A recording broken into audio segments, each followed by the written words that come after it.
For more on the upcoming election, we're joined by conservative strategist Laryssa Waller. She's a former director of communications for Premier Doug Ford and current managing partner at public affairs firm Henly Strategies.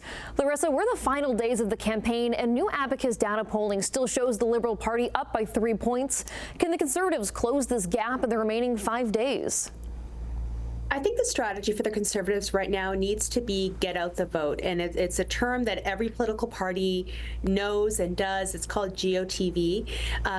Political parties spend the majority of the campaign period figuring out who's going to vote for them, and then they write it down. You know, they use various softwares, but they keep track.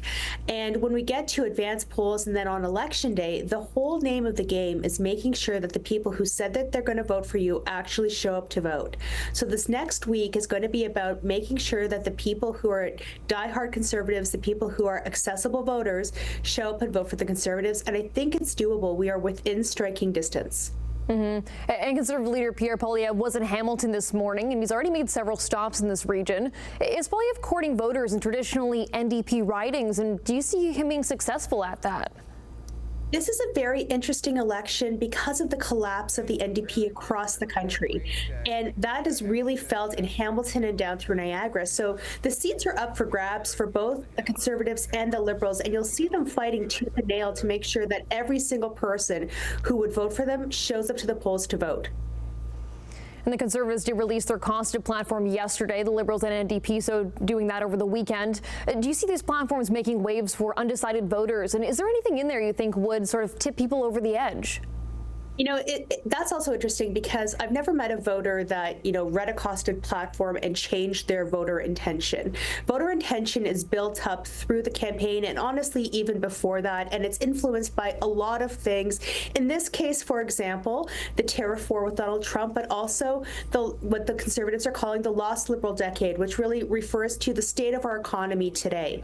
I don't think that the costed platform in and of itself will sway voters. The Conservatives platform was a summary of everything they've talked about over the campaign, and you know, pieced together like a puzzle, and this is how we're going to pay for it. It was very credible. It was endorsed by the former budget officer of the Parliament and another independent finance officer. So I think that it shows credibility in what they've been talking about throughout the whole campaign, but I doubt in and of itself that there's voters sitting there waiting to read a costed platform.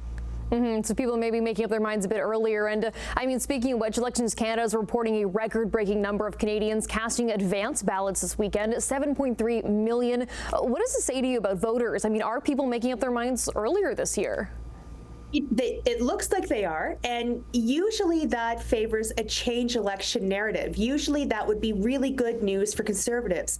But again, because the NDP has collapsed their vote across the country, people who normally vote NDP aren't voting NDP. Youth or young adults who say on college and university campuses usually vote NDP or Liberal. This time they tend to be voting Conservative. Boomers usually vote Liberal, usually vote Conservative. This time they're voting Liberal. So there's a lot of, you know, various factors in play here, and nothing's kind of for certain in this election. Now, Laryssa, we are close to our time here, but I want to know, what are you watching for in the last couple of days before the election?